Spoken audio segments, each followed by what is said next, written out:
اللہ تعبدوا الا اللہ، کہ عبادت صرف اور صرف اللہ کی ہوگی۔ اس کے علاوہ پھر دعوتوں میں کلچر کے لحاظ سے جس قوم میں جو برائی تھی پیغمبر نے اس برائی کو فوکس کیا ہے۔ اللہ تعبدوا الا اللہ، کہ عبادت صرف اور صرف اللہ کی ہوگی، یہ دعوت تو تمام پیغمبروں میں مشترک، یہ کامن مسئلہ ہے شرک، یہ تمام قوموں میں مشترک رہا ہے، ہمیشہ ہر قوم نے شرک کیا ہے اکثریت کے اعتبار سے۔ پہلے وہ پیغمبر جنہوں نے توحید کی دعوت دی وہ نوح علیہ الصلوۃ والسلام تھے، اس سے پہلے شرک نہیں تھا، ان سے پہلے تو ان کی قوم سے پہلے شرک نہیں، تو شرک تو اس امت میں بھی پھیل چکا ہے، اور شرک اللہ کی نظر میں کسی صورت میں بھی قابل معافی نہیں ہے۔ اچھا، شرک سے مجھے یاد آیا کہ ہمارے خلاف کچھ لوگ کہتے ہیں کہ یہ بھی تو قبر پہ گئے، یہ بھی تو کسی کے مزار پہ گئے، دوسروں کو کہتے ہیں کہ مزاروں پہ جانا حرام، اور خود امام بخاری کی قبر پہ گئے ہوئے ہیں، خود امام ترمذی کی قبر پہ گئے ہوئے ہیں، خود نبی کی قبر کی زیارت کے لیے جاتے ہیں۔ اور ایک اور اعتراض اس سے بھی زیادہ کیا جاتا ہے کہ لو بھائی مزاروں پہ جانا جائز نہیں ہے اور مندروں میں جانا جائز ہو گیا۔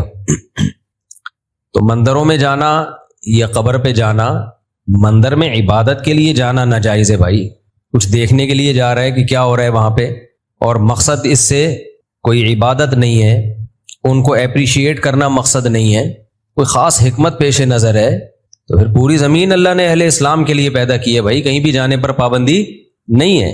کوئی آدمی سینما گھر جاتا ہے یہ دیکھنے کے لیے کہ میرا بچہ فلم تو نہیں دیکھ رہا وہاں بیٹھ کے، آپ نے اس کو پکڑ لیا، لو بھائی دوسروں کو کہتے ہو سینما گھر جانا حرام ہے، اور خود کہاں گئے ہوئے تھے؟ سینما گھر۔ تو وہ کہے گا کہ بھائی میں فلم دیکھنے کے لیے گیا تھا تو حرام ہے، میں تو دیکھنے گیا تھا، میرا بچہ تو نہیں بیٹھا ہوا کہیں اندر فلم دیکھنے کے لیے۔ پھر آپ جواب میں کہیں لو بھائی بیان میں تو آپ نے نہیں کہا تھا کہ فلم دیکھنے کے لیے جانا حرام ہے، بیان میں تو آپ نے یہی کہا تھا کہ سینما گھر جانا حرام ہے۔ تو ارے بھائی بیان عقل مندوں کے سامنے ہو رہا تھا، ان کو پتا تھا کہ جب کہا جاتا ہے کہ سینما گھر جانا حرام ہے تو مطلب یہی ہوتا ہے کہ فلم دیکھنے کے لیے جانا حرام ہے۔ کوئی سموسے بیچنے کے لیے جا رہا ہو تو بھی منع تو کیا جائے گا کہیں اور جا کے بیچ لے، لیکن اس سموسے تو کہیں بھی بیچ سکتا ہے نا وہ۔ نبی صلی اللہ علیہ وسلم نے فرمایا کہ قرب قیامت میں ایک لشکر حملہ کرے گا بیت اللہ پر، حملے کے لیے آئے گا، کرے گا نہیں، حملے کے لیے آئے گا۔ حتی اذا کانوا ببیداء یخسف باولہم وآخرہم، جب وہ پڑاؤ ڈالے گا نا بیدا کے مقام پر تو اللہ پورے کے پورے لشکر کو زمین میں دھسا دے گا۔ تو سیدہ عائشہ رضی اللہ تعالی عنہا نے پوچھا کہ یا رسول اللہ اس لشکر میں تو ایسے لوگ بھی ہوں گے نا، وفیہم اسواقہم ومن لیس منہم، کہ وہ سارے تو حملہ کرنے کے لیے نہیں آئے ہوں گے جن کو اللہ نے دھسا دیا، کچھ لوگ مجمع دیکھ کے ٹھیلا لگانے بھی آ جاتے ہیں، جہاں مجمع ہوتا ہے گول گپے، گولے گنڈے، کرارے پاپڑے، جوس، بوتلیں، آوازیں آتی ہیں نا اسٹیشن سے، جب آپ اسٹیشن پہ گاڑی روکتی ہے تو کیا کیا آوازیں آ رہی ہوتی ہیں؟ ابھی میں کیا آوازیں، کبھی اکیلے میں آؤ گے تو پوری ایک نقل اتار کے بتاؤں گا، ہم نے تو بہت سفر کیا نا ٹرینوں میں، کرارے پاپڑے بولنے میں بڑا مزہ آتا تھا، کرارے پاپڑے۔ خیر، تو جب گاڑی اسٹیشن پہ رکتی ہے، بھیسیوں قسم کے لوگ ٹرین میں چڑھتے ہیں، ان کا مقصد گاڑی میں سفر کرنا نہیں ہوتا۔ خیر، تو نبی صلی اللہ علیہ وسلم نے فرمایا کہ جب وہ لشکر دھسایا جائے گا تو A to Z سب دھس جائیں گے زمین میں۔ تو سیدہ عائشہ نے عرض کیا یا رسول اللہ، یعنی حضرت عائشہ کا مقصد یہ تھا کہ جب اتنا بڑا مجمع کہیں آ کے ٹھہرتا ہے تو لوگ چیزیں بیچنے کے لیے بھی آ جاتے ہیں اور ویسے ہی دیکھنے کے لیے بھی آ جاتے ہیں کیا ہو رہا ہے یہاں پہ۔ تو ان کی نیت تو نہیں تھی مکہ پہ حملہ کرنے کی، یہ تو کاروبار کے لیے آ گئے۔ تو آپ نے فرمایا یخسف باولہم وآخرہم ثم یبعثون علی نیاتہم، زمینی عذاب تو سب کو آئے گا، زمینی عذاب یہ نہیں دیکھتا کہ نیک کون ہے برا کون ہے، اس کی نیت کیا تھی۔ جب زلزلے آتے ہیں سب کو لپیٹتا ہے زلزلہ، فرمایا ہاں آخرت میں اللہ چھانٹی کر دے گا، نیت پر حساب و کتاب ہوگا، کون کس نیت سے آیا تھا، کون کس سلسلے میں آیا تھا۔ جو آیا تھا مکہ پہ حملہ کرنے کے سلسلے میں وہ جہنم میں، اور جو ویسے ہی آئے تھے کسی کام سے آئے تھے ان کو اللہ عذاب نہیں دے گا۔ تو اس سے پتہ چلتا ہے بھائی جو بھی کہیں جاتا ہے اس سے پوچھا جائے گا۔ کوئی شراب خانے میں مولوی صاحب بیٹھے ہوئے ہیں، آپ نے ویڈیو وائرل کر دی، لو ہمیں شراب خانے جانے سے منع کرتے ہیں، خود کہاں بیٹھے ہوئے ہیں؟ شراب خانے میں۔ تو ان مولانا صاحب سے پوچھا جائے گا کس سلسلے میں گئے ہو. اگر وہ کہیں میں شرابیوں کو تبلیغ کے لیے گیا ہوں, پھر تو جانا واجب ہے بھائی, کیا خیال ہے؟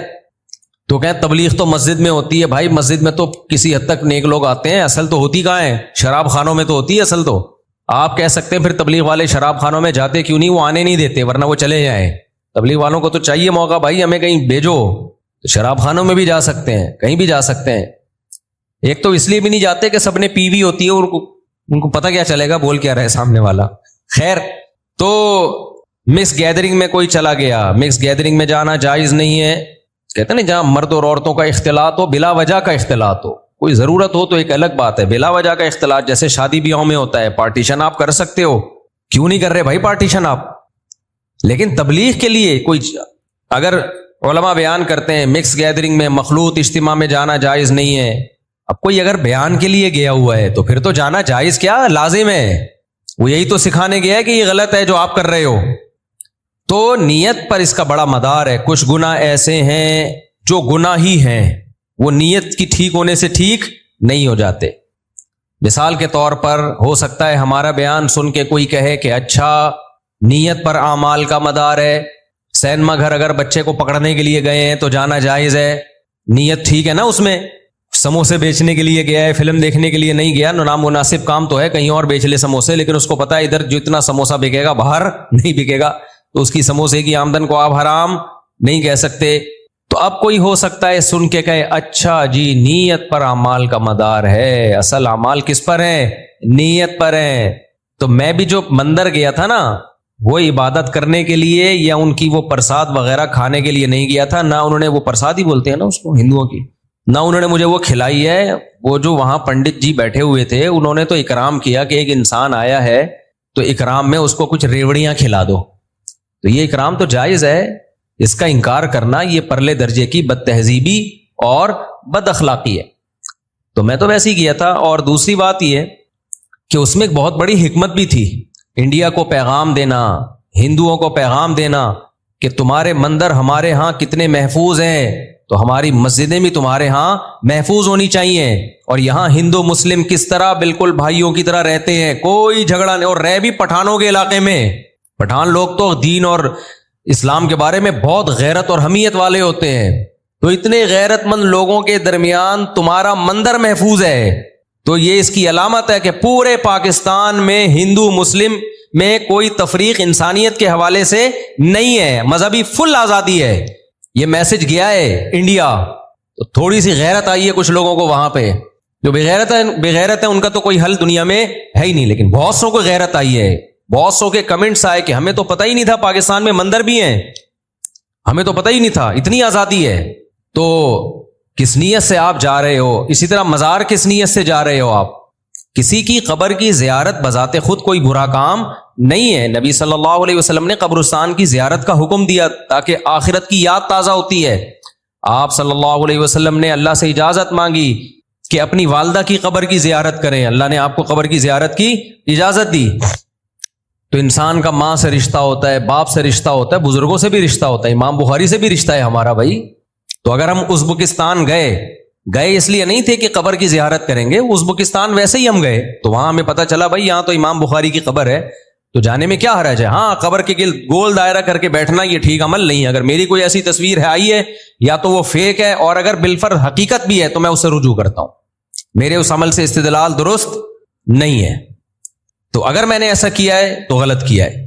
میں اپنے عمل کو نہیں ڈیفینڈ کروں گا بھائی, میں کس کو, جو شریعت ہے وہ شریعت ہے, وہ میرے کرنے سے شریعت نہیں بدل جائے گی. تو قبروں پہ اس طرح مجاور بن کے بیٹھنا اور اس طرح کی ایکٹیویٹی کرنا جس سے شرک اور بدعت پھیلتا ہو, یہ جائز نہیں ہے. قبر کی زیارت کا یہی ہے, گئے میت کے لیے دعا کی اور پتلی گلی سے نکل گئے, بس. اس سے زیادہ ہمیں کچھ نہیں سکھایا گیا قبر پہ. تو خیر, تو میں یہ عرض کر رہا تھا, ہو سکتا ہے کوئی کہے لو بھائی مکس گیدرنگ میں اچھی نیت سے جانا جائز ہو گیا, یعنی تبلیغ کے لیے جا رہے ہیں. اب جیسے کالج میں یونیورسٹیوں میں ہم بیان کے لیے جاتے ہیں تو وہ اتنے نیک ہوتے ہیں نا کہ لڑکیاں پردے والی ہوتی ہیں, تو ہم کہتے ہیں کہ ضرورت ہی نہیں ہے ان کو, تو ٹھیک ہو گئی ہیں. صحیح ہے نا, تو وہیں تو جا کے بیان کرنا پڑتا ہے. آپ کہہ سکتے ہیں مفتی صاحب آپ جب میڈیکل کالج گئے لڑکے لڑکیاں بیٹھے ہوئے تھے, آپ نے کون سا وہاں جا کے پردے پہ بیان کر دیا کہ انہوں نے پردہ کرنا, دوپٹہ لینا شروع کر دیا؟ دیکھو ہم پہ تبلیغ فرض ہے، خوب اچھی طرح یہ بات سمجھو، ہم پہ تبلیغ کا مطلب لوگوں کو اللہ کے قریب لانا۔ اس لانے کا طریقہ کیا ہوگا، اس میں ہر آدمی کی رائے دوسرے سے مختلف ہو سکتی ہے۔ مثال کے طور پر ایک آدمی شراب پیتا ہے، آپ کا ٹارگٹ یہ ہے، ہدف یہ ہے کہ اس کو شراب چھڑوانی ہے، اور آپ شراب خانے چلے گئے اس کو سمجھانے کے لیے، اس کو بھی اور اس کے دوستوں کو بھی، لیکن آپ نے شراب پر ایک لفظ نہیں بولا، شراب پر ایک بیان نہیں کیا آپ نے۔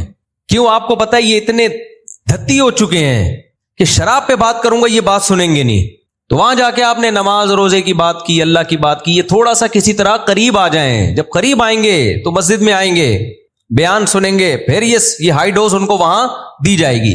تو نیت اس کی یہی ہے۔ دیکھو مولانا طارق جمیل صاحب کی ملاقات ہوئی عامر خان سے، انڈیا کے ایکٹر سے، گھنٹوں ملاقات ہوئی ہے۔ مولانا کہتے ہیں میں نے فلمیں چھوڑنے کے حوالے سے کوئی بات نہیں کی، حالانکہ گئے اسی لیے تھے کہ بھائی برائی چھوڑنی ہے، تو برائی میں اس سے بڑی برائی کوئی ہو سکتی ہے؟ ناچ گانے اور جو کچھ فلموں میں ہوتا ہے۔ لیکن مولانا کو پتا تھا بھائی ایک آدمی ساری زندگی اس کی اسی کام میں گزری ہے، اگر میں ڈائریکٹ اس کو فوکس کروں گا کہ یہ حرام، یہ ناجائز، پھر جب ہم مولانا لوگ حرام بولتے ہیں نا تو نکالتے بھی حلق سے ہیں، حرام، تو وہ اور آدمی وہ ہو جاتا ہے، ویسے بولیں گے حرام ہے یہ، لیکن جب کسی کو ڈرانا ہوتا ہے تو کیا بولتے ہیں ہم؟ وہی ایک قاری صاحب سے کہا نا، قاری صاحب نے دکان پہ گئے مٹھائی کی اور کہتے ہیں شیرہ ہے، شیرہ، اس نے کہا ہے مگر اتنا گاڑھا نہیں ہے، شیرہ تو ہے ہمارے پاس، اتنا گاڑھا شیرہ ہے، نارمل شیرہ نہیں ہے، تو وہ حرام ایک دم اتنا گاڑھا گاڑھا لفظ نکلتا ہے، وہ ویسے ہی ڈر جاتا ہے اگلا۔ تو ڈرانا پولیس کا کام ہے، مولویوں کا کام نہیں ہے، مبلغین کا کام نہیں ہے، یہ کس کا کام ہے؟ پولیس کا کام۔ ہاں مبلغین کا کام آخرت سے ڈرانا ہے، لیکن حکمت اور مصلحت کے ساتھ۔ کیا حکمت؟ کہ نبی صلی اللہ علیہ وسلم نے جب دعوت کے لیے کسی کو بھیجا، ایک صحابی رسول کو، کیا فرمایا؟ بشروا ولا تعسروا، لوگوں کو خوشخبریاں سنانا، تنگی میں مت ڈالنا، ایک دم جا کے نہیں یہ بتا دینا یہ کرنا حرام، یہ کر کے جہنم، یہ کر کے جہنم، وہ ڈر جائیں گے بھائی۔ آرام دین پہ سودے بازی نہیں کرنی ہے، اتنا نرم نہیں بن جانا کہ حرام کو حلال کر دینا ہے۔ بعض مبلغ یہ بھی کر رہے ہوتے ہیں، یہ ناجائز ہے، یہ نہیں ہے کہ حلال اور حرام میں جو اللہ نے ایک لمٹ رکھی ہے وہ لمٹ آپ کراس کر دیں، نا نا نا نا۔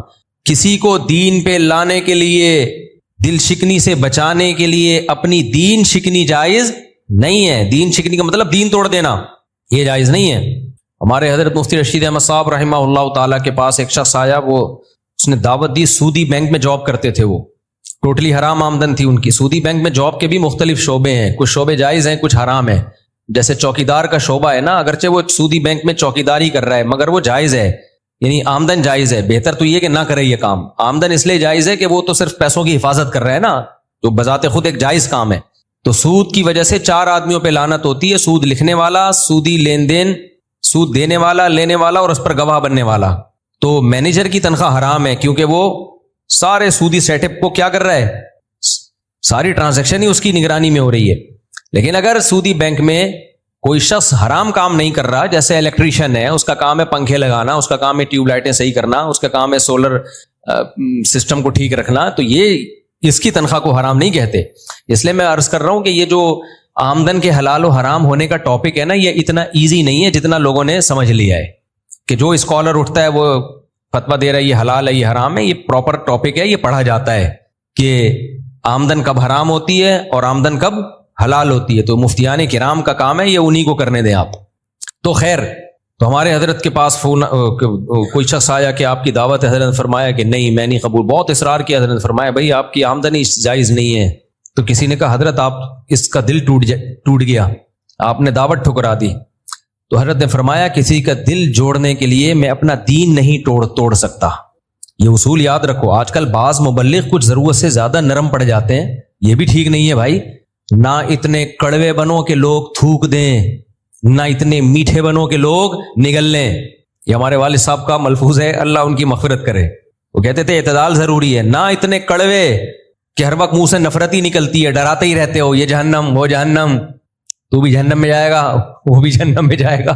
لوگ بولیں بھائی یہ کوئی جنت کے لیے کوئی بچا بھی ہے؟ بعض اسکالرز کو سنو نا آپ تو ایسا ہی لگتا ہے۔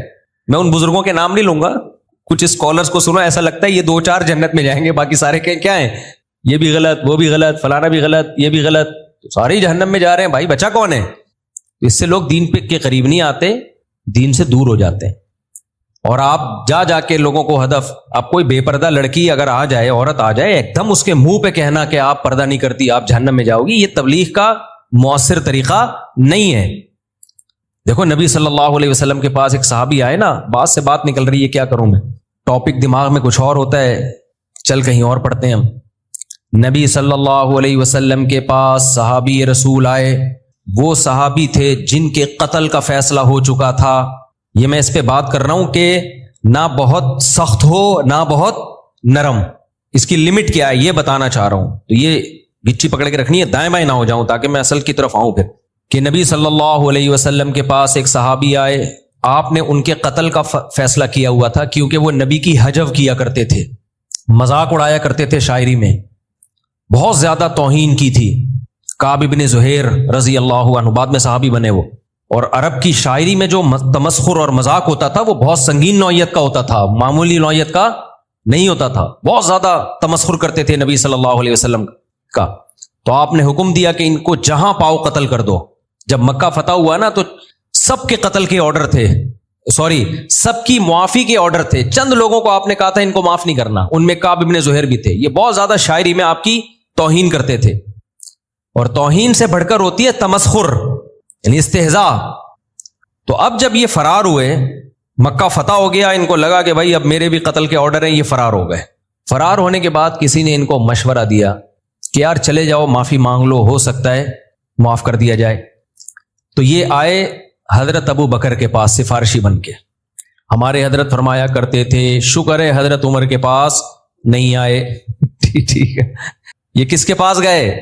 حضرت ابو بکر کے. ظاہر ہے وہ نرم دل تھے، نبی کے زیادہ قریب بھی سب سے کون تھے؟ ابو بکر. کہ بھائی میری سفارش کر دیں یا مجھے نبی کے پاس لے جائیں کسی طرح سے، میں اسلام قبول کرنا چاہتا ہوں. حضرت ابو بکر ان کو لے آئے، انہوں نے اسلام قبول کر لیا اور نبی کی خدمت میں لے جا کے بٹھا دیا. یہ دو زانوں بیٹھ گئے نبی صلی اللہ علیہ وسلم کی خدمت اقدس میں اور شاعری شروع کی. شاعری میں ان کا ارادہ تھا جیسے میں نے زندگی بھر نبی کی حجو کی ہے نا، حجو معاذ اللہ مذاق اڑایا ہے، آج میں نبی کی شان میں نعت کہوں گا، نبی کی شان میں آپ کی تعریف میں کلمات کہوں گا. کیا منظر ہوگا، نبی صلی اللہ علیہ وسلم تشریف فرمائے اور سامنے وہ شخص جس کی گردن اڑانے کے آرڈر ہیں. اب انہوں نے جو نبی کی شان میں تعریف شروع کی ہے، اس سے پہلے کیا کیا ہے؟ اپنی معشوقہ کے قصے شروع کر دیے انہوں نے. عرب کی عادت تھی جب بھی کوئی شاعری کرتے نا تو شاعری سے پہلے جو اصل شاعری ہوتی وہ بعد میں شروع ہوتی، اس سے پہلے اپنی محبوبہ کی شان میں اور اس کی حسن و جمال کو شاعری میں بیان کرتے تھے. یہ عربوں کی عادت تھی. اسلام نے اس کلچر کو ختم کیا اور اسلام نے کہا جب بھی کوئی بات شروع ہوگی، کوئی بھی بات ہوگی تو سب سے پہلے اللہ کی حمد و ثنا اور پیغمبر پر درود ہوگا. تو یہ کلچر اسلام نے کیا کیا، عربوں کا چینج کیا ہے. تبھی ہم جب بھی بات شروع کرتے ہیں ہم کیا کہتے ہیں؟ نحمدہ ونصلی علی رسولہ الکریم. ہم کہتے ہیں نا نحمدہ، اللہ کی ہم حمد و ثنا کرتے ہیں اور نبی صلی اللہ علیہ وسلم پر درود بھیجتے ہیں، اس کے بعد اپنا مدعا ہم بیان کرتے ہیں. تو اسلام نے اس کلچر کو چینج کیا، لیکن یہ تو ابھی نئے نئے مسلمان ہوئے، ان کو اس کلچر کا علم نہیں ہے. انہوں نے عرب کے سابق کلچر ہی کو کوئی فالو کیا کہ پہلے اپنی محبوبہ کی تعریفیں، اس کے بعد پھر میں اصل مدعا پہ آؤں گا. آپ سید الانبیاء صلی اللہ علیہ وسلم کا ظرف دیکھیں. پہلے میں وہ تھوڑی سی شاعری سنا دوں کہ اپنی محبوبہ کی حسن و جمال اور اس کے نزاکت کو، حسن و جمال تو نہیں لیکن اس کی نخروں کو کیسے بیان کیا. کیا کہتے ہیں؟ بانت سعاد فقلب اليوم مبتول متیم اثرها لم یفد مقبول. کہ سعادہ میری محبوبہ مارکیٹ سے شارٹ ہو گئی. بانت کا مطلب جدا ہو گئی مجھ سے، اس کا اردو میں یہی ترجمہ بنتا ہے. ہماری نارتھ کراچی کی اردو میں ترجمہ اس کا یہی بنتا ہے کہ مارکیٹ سے میری محبوبہ، اس کا نام بھی لے رہے ہیں سعادہ جو تھی میری محبوبہ مارکیٹ سے شارٹ. فقلب الیوم مبتول، میرا دل آج کے دن ٹکڑے ٹکڑے ہو چکا ہے. جب مجھے پتا چلا نا، بیل بجائی، اب یہ ہماری اپنی بھی تو تشریح ہوتی ہے نا یار، گئے بیل بجائی، بھائی سعادہ ہے، اندر سے آواز آئی، اس کے ابا نے اس کو مارکیٹ سے کیا کر دیا، یہاں سے موو کر دیا ہے. اتنا پہلے ہمت ہوتی نہیں تھی کسی کی کہ محبوبہ کے گھر جا کے بیل بجائے ہو. تو بانت سعاد فقلب اليوم مبتول متیم اسرہا، کہہ رہے میرا دل اس کے پیچھے پیچھے نکل گیا ہے تلاش میں. لم یفدا، اور عجیب بات یہ ہے کہ دل سینے سے نکل کے محبوبہ کی تلاش میں گیا اور اس کے بدلے میں کوئی آلٹرنیٹ دل بھی سینے میں نہیں لگا. تو وداؤٹ دل میں جی رہا ہوں. شاعری ہے یا نہیں ہے؟ دیکھو انگلش میں ایسی شاعری نہیں ملے گی تمہیں، یہ عربی اردو فارسی ہی ہے جس میں ادب ہے. خیر اب میں شاعری کے فضائل پر نہیں آؤں گا، میں اپنا مدعا. تو وہ کہہ رہے ہیں کہ سعادہ مارکیٹ سے شارٹ ہوئی اور میرا دل ٹکڑے ٹکڑے اس کی یاد میں اس کے پیچھے پیچھے تلاش کرنے کے لیے گیا ہوا ہے، اور اس کے بدلے میں کوئی دوسرا دل بھی سینے میں ہے ہی نہیں. ابھی بغیر دل کے میں گھوم رہا ہوں. بھائی دل کہاں ہے یار؟ وہ سعادہ کے پیچھے گیا ہوا ہے. تو ایسے بڑی تعریف کی اپنی محبوبہ کی، یہ کس کی خدمت میں بیٹھے ہیں؟ سید الانبیاء کا ظرف ہے نا کہ نہیں بھائی ابھی نیا نیا آیا ہے، ٹھیک ہے نا، ابھی نیا نیا ہے. اسلامی آداب سیکھ لے گا اسلامی آداب. ایک دم سے نہیں کہ تو میرے سامنے کیا محبوبہ کے قصے لے کے بیٹھ گیا ہے. نا ابھی آنے دو بھائی، ابھی نیا نیا آیا ہے. جب یہاں رہے گا تو سیکھ جائے گا کہ پیغمبر کے سامنے جب پیغمبر کی شان بیان کی جاتی ہے یا کوئی بھی بات تو پہلے اللہ کی حمد و ثنا ہوتی ہے، محبوباؤں کے قصے نہیں چھیڑے جاتے. یہ ادب کے خلاف ہے. صحابہ بھی بیٹھے ہوئے ہیں، انہوں نے بھی نہیں فوراً پکڑا کہ بھئی کیا یہ شاعری کر رہے ہو. نا آج تحمل مارکیٹ سے کیا ہو گیا ہے؟ بولو شارٹ. برداشت کیا ہو گئی ہے؟ شارٹ. اس لیے لوگ جو مذہبی اسکالرز ہیں نا ان کے قریب آنے کے بجائے ان سے ڈر رہے ہیں. ایسا نہ ہو جیسے کوئی بھینسا وہ ہوتا ہے نا کٹا، جب بڑا ہو جاتا ہے اس کو کیا بولتے ہیں، اس سر پہ جس کے سینگ بھی ہوتے ہیں. بہرحال ایک ہوتا تھا پہلے بچپن میں نظر آتا تھا، آج کل وہ بھی لگ رہا ہے مارکیٹ سے شارٹ ہو گیا. تو وہ گھوم رہا ہوتا تھا بس سر یوں کر کے کہ دیکھوں کوئی ملے کہ اس کو میں ٹکر ماروں. یوٹیوب پہ آتے ہیں نا آج کل، یوٹیوب پہ دیکھا ہوگا آپ نے، بس اس کا کام ہی 24 گھنٹے یہ ہے کہ کوئی ملے جس کو میں نے کیا کرنا ہے، ٹکر مارنا ہے. تو کچھ اسکالر ایسے ہیں جو چاہ رہے ہیں کہ کوئی نئی چیز سامنے آئے اور ہمیں ٹکر مارنے کا موقع ملے. تو فلانے نے اپنی کتاب میں یہ لکھا، فلانے نے اپنی کتاب میں یہ لکھا، فلانے نے یہ لکھا، فلانے نے یہ لکھا. بھائی کسی نے کوئی کتاب میں اچھی بات بھی تو لکھی ہے. ہر وقت نیگیٹیوٹی کو اچھالنا سوسائٹی میں. تو وہ کہنے لگے لَكِنَّهَا خُلَّةٌ قَدْ سِيطَ مِن دَمِهَا فَجْعٌ وَبَلْعٌ وَإِخْلَافٌ وَتَبْدِيلٌ.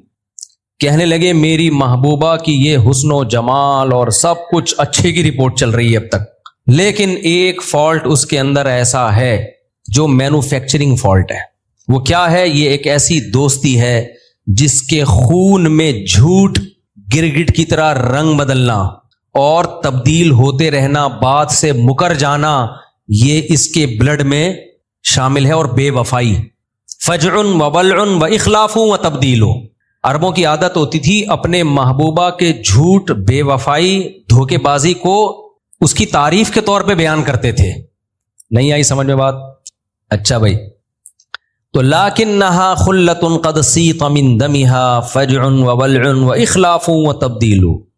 عربوں کی عادت تھی جب محبوبہ کی بے وفائی جب بیان کرتے نا، یہ برائیاں کہ جھوٹ بولتی ہے، بے وفا ہے اور بات سے تبدیل ہو جاتی ہے، وعدہ کر کے مکر جاتی ہے، تو ان کا مقصد یہ الفاظ برائی کے ہوتے تھے مگر مقصد اس سے تعریف ہوتی تھی. بتانے ہوتا ہے نخرے والی ہے، کیونکہ جب خدا جب حسن دیتا ہے نزاکت آ ہی جاتی ہے، کہتے ہیں نا، یعنی اس کے اندر استغنا بہت ہے. اتنا آسان نہیں ہے اس کو حاصل کرنا، آسان نہیں ہے حاصل کرنا. یہ شاعری کس کی سامنے ہو رہی ہے؟ نبی صلی اللہ علیہ وسلم.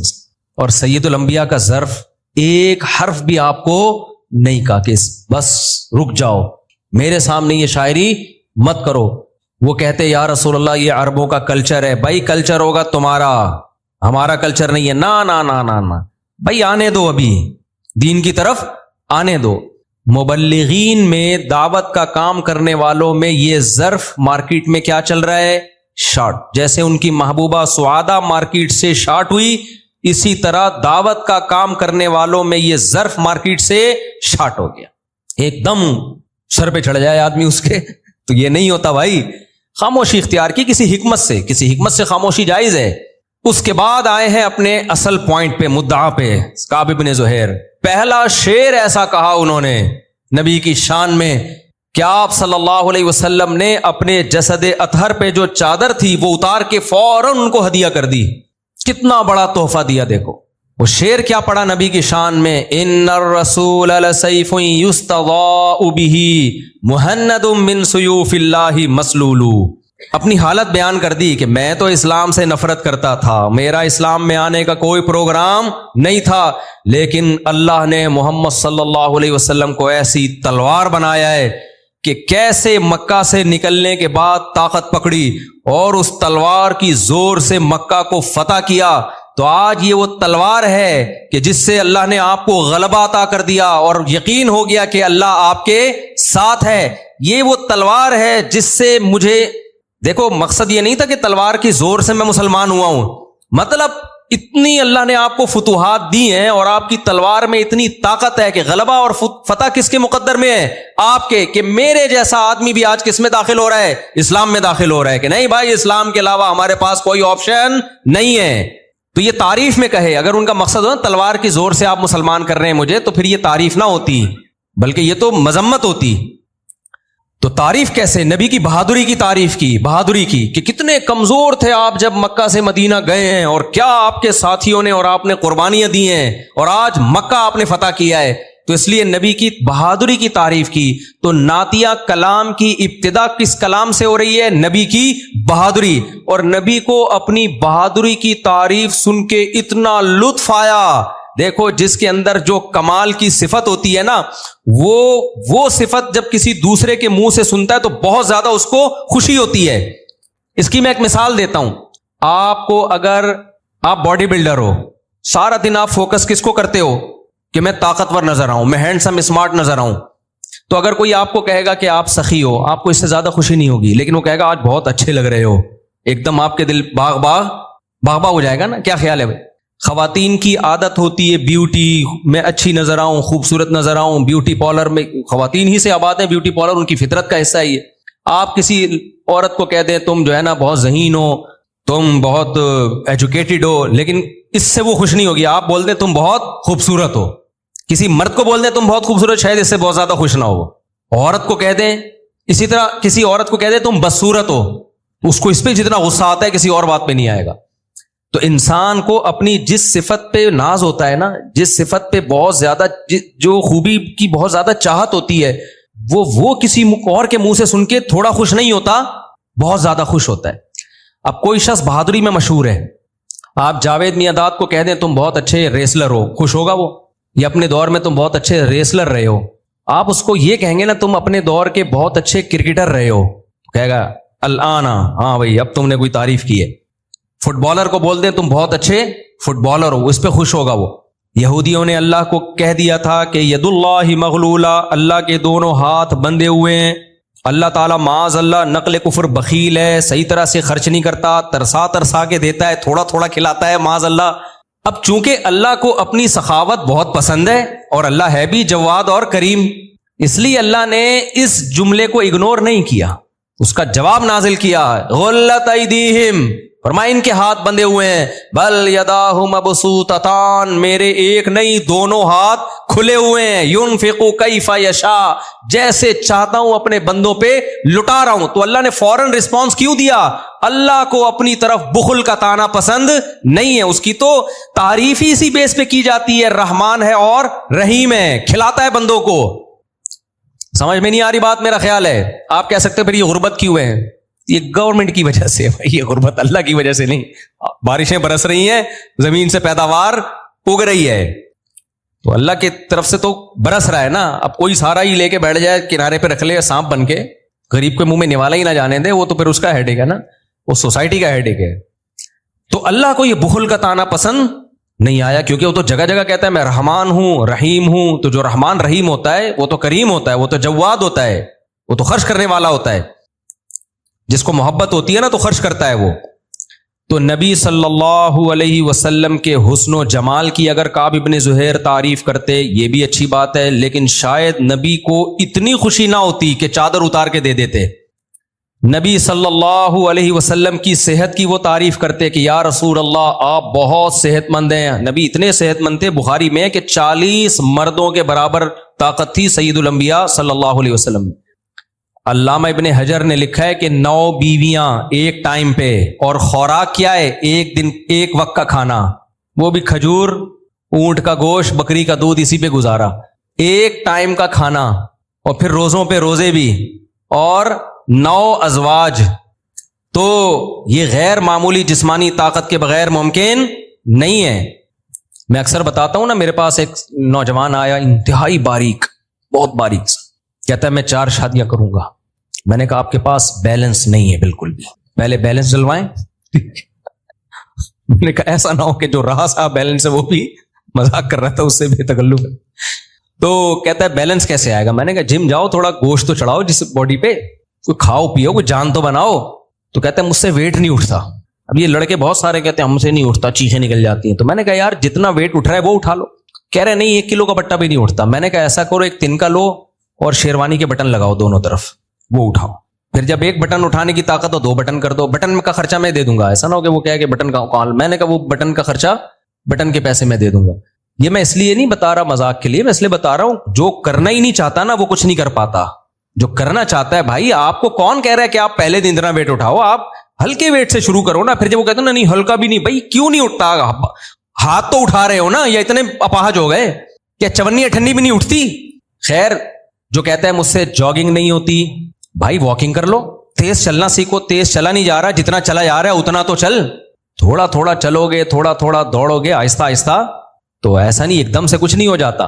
خیر, تو سید الانبیاء صلی اللہ علیہ وسلم کی تعریف میں صحابی رسول نے پہلا شعر کیا کہا ہے؟ میں عرض کر رہا تھا اگر وہ کہتے نبی صلی اللہ علیہ وسلم بہت صحت مند ہیں, آپ کو خوشی ہوتی, لیکن شاید اتنی خوشی نہ ہوتی. وہ کہتے یا رسول اللہ آپ کا جمال بہت زیادہ ہے, آپ بہت جمیل ہیں, خوشی ہوتی, اتنی زیادہ نہیں کہ چادر اتار کے دے دیتے. شعر کیا کہا ہے انہوں نے؟ ان الرسول لسیف یستضاء بہ, محمد صلی اللہ علیہ وسلم ایک تلوار ہے جس کی روشنی سے دنیا میں ہدایت پھیل رہی ہے. مہند من سیوف اللہ مسلول, اللہ کی تلواروں میں سے ایک تلوار ہے. ہندوستان کی تلواریں بڑی مشہور تھیں اس دور میں, ہندی تلواریں اور نیام سے نکلی ہوئی تلواریں. تو یہ بہادری ہے, بہادری کہ یہ وہ تلوار ہے جو جب چلتی ہے تو پھر رکتی نہیں ہے. کیسے اتنے بڑے مکہ کو آپ نے زیر کر لیا, جنہوں نے آپ کو نکالا تھا قسم پرسی کی حالت میں, اور آپ بدر میں لڑے, احد میں لڑے, احزاب میں لڑے, بنو قریظہ سے لڑے, کتنی لڑائیاں کی آپ نے. آج ان لڑائیوں کا اثر ہے, پلڑا کس کا بھاری رہا ہے؟ آپ صلی اللہ علیہ وسلم. جب غزوہ احد میں وقتی طور پہ شکست ہوئی ہے اور بعض مخلص صحابہ کے بھی قدم اکھڑے, لیکن نبی صلی اللہ علیہ وسلم میدان میں آگے کھڑے رہے, اور حضرت طلحہ آپ کے سامنے پتھر گر رہے ہیں نا, پتھراؤ, اور اس میں آپ کے دانت بھی شہید ہو گئے, اور جو جنگی ٹوپی آپ نے پہنی ہوئی تھی اس کی لڑیاں آپ کے چہرے مبارک میں گھس گئیں, لیکن آپ نے میدان نہیں چھوڑا. حضرت طلحہ کہتے ہیں کہ میں نے عرض کیا یا رسول اللہ نہری, کوئی تیر آئے گا تو میری گردن پہ لگے گا, آپ کی نہیں. تو یہ بہادری کا کام ہوتا ہے. صحابہ کہتے ہیں جب گھمسان کی جنگ ہوتی تھی تو بعض دفعہ ہم نبی صلی اللہ علیہ وسلم کے پیچھے بطور ڈھال کے چھپتے تھے. آج لیڈر سب سے پہلے بھاگتا ہے, صحیح, لیڈر سب سے پہلے مارکیٹ سے. سب سے کم قربانی کس کی ہوتی ہے؟ لیڈر کی. مدرسے کے محتمم حضرات میں اچھے بھی ہوتے ہیں, 2 نمبر بھی ہوتے ہیں, ہر طرح کے ہوتے ہیں. جو اچھے محتمم ہوتے ہیں وہ سب سے زیادہ چندہ اپنی جیب سے دیتے ہیں مدرسے کو, پھر دوسروں کو ترغیب دیتے ہیں. جو 2 نمبر ہوتے ہیں اپنا 5 روپے بھی کبھی ان کا مدرسے پہ نہیں لگا ہوتا, دوسروں کو ترغیب دے رہے ہوتے ہیں جنت کے فضائل کی, کہ جو مدرسے کے ڈبے میں پیسے ڈالے گا سیدھا ڈائریکٹ کہاں جائے گا؟ جنت میں. تو بھائی تجھے شوق نہیں ہے جنت میں جانے کا, تو بھی تو کبھی ڈال دے. ہم جن بزرگوں سے بیعت ہے نا, میں ایسے ہی بیعت نہیں ہوں. ایسے نہیں کہ ہم نے کوئی خواب دیکھے ہوں, ہم خوابوں پہ اتنا بلیو نہیں رکھتے. ہم جن بزرگوں سے بیعت ہیں, جن سے ہمارا اصلاحی تعلق ہے, ہم نے ان کی قربانیاں جانی بھی اور مالی بھی اپنی آنکھوں سے دیکھی ہیں. میرے جو مشائخ ہیں, میرے جو شیخ ہیں, جتنا دوسروں کو صدقے کی ترغیب دیتے ہیں, ہم نے دیکھا کہ یہ اس سے 10 گنا خود صدقہ کرتے ہیں. تبلیغ والے کیوں کامیاب ہوئے؟ انہوں نے اپنے اکابر مشائخ کو دیکھا, یار یہ ہمیں نکلنے کی ترغیب دیتے ہیں پیدل جماعتوں میں, ہمیں اگر 40 دن کی ترغیب دے رہے ہیں تو خود سال کی پیدل جماعتوں میں. حاجی عبد الوہاب صاحب رحمۃ اللہ علیہ اندرون سندھ کئی بار پیدل جماعتوں میں گئے ہیں, کچے علاقوں میں, گاؤں دیہاتوں میں, جہاں لوٹے ٹوٹے ہوئے, بیت الخلا کا صاف ستھرا نظام نہ ہو, جہاں پہ ان ریگستانوں میں, کچے علاقوں میں, تھر میں پہاڑوں پہ خود زندگیاں وقف کی ہیں. پھر انسان کسی کو تبلیغ کرتا ہے نا کہ اب نکلو, تو وہ کہتا ہے بھائی یہ بھی نکلے ہم بھی نکلیں گے. اور ایک ہوتا ہے آپ ایئر کنڈیشن روم میں گدے پہ بیٹھے ہوئے ہیں, جنت کے فضائل بھی سنا رہے ہیں, جنت کے ٹکٹ بھی ڈیوائڈ کر رہے ہیں. لوگ کہتے ہیں حضرت آپ کو جنت میں جانے کا شوق نہیں ہے. Shut up. صحیح ہے نا, بزرگوں سے اس لہجے میں بات نہیں کرتے. تو خیر کہاں سے کہاں بھائی, دائیں میں بہت گھوم رہا ہوں آج میں بھائی. وہ ہاں نبی صلی اللہ علیہ وسلم کی تعریف میں جب انہوں نے کلمات کہے نا کہ ان الرسول لسیف یستضاء بہ, کہ آپ تو بہادر ہیں, آپ کی مثال ایک تلوار کی ہے جو نیام سے نکلی ہوئی ہے, ایسے کوئی زیر نہیں کر سکتا. نیام میں جب تلوار ہوتی ہے خطرہ ہوتا ہے کوئی آ کے آپ کا سر قلم کر دے اور اتنی دیر میں آپ کو موقع نہ ملے. نا کہا محمد صلی اللہ علیہ وسلم ایسے بہادر ہیں کہ آپ کو شکست دینا آسان نہیں ہے. تو ہمارے نبی اپنی اس تعریف پہ اتنا خوش ہوئے کہ اپنی چادر, اور ہمارے نبی کا لباس ایک تہبند اور ایک اوپر کی چادر, تو وہ جو اوپر کی چادر تھی وہ اٹھا کے کس کو گفٹ کر دی؟ کعب ابن زہر. تھوڑی دیر پہلے قتل کے فتوے تھے گستاخیوں پہ, اور تھوڑی دیر بعد اپنی چادریں گفٹ کی جا رہی ہیں. تو مبلغ میں تحمل بردباری بہت زیادہ ضروری ہے. تو میں یہ عرض کر رہا تھا کہ بردباری بھی ضروری ہے, لیکن اتنا تحمل نہیں کہ آپ دین پہ ہی کمپرومائز کر لیں. تو میں مفتی رشید احمد صاحب رحمہ اللہ کا واقعہ سنا رہا تھا نا کہ کسی نے کہا آپ ہماری دعوت قبول ہے, فرمایا میں کسی کے دل کو جوڑنے کے لیے اپنا دین نہیں توڑ سکتا. لمٹ کراس نہیں کرنی ہے حلال و حرام کی. مثال کے طور پر کوئی شرابی کہتا ہے میں آپ کی بات جب دین کی سنوں گا 2 گھونٹ آپ بھی پیو, 2 ڈھکن. آپ کو پتا ہے 1-2 ڈھکن سے آپ کو شاید کچھ نہ ہو, مجھے تو ہو جائے.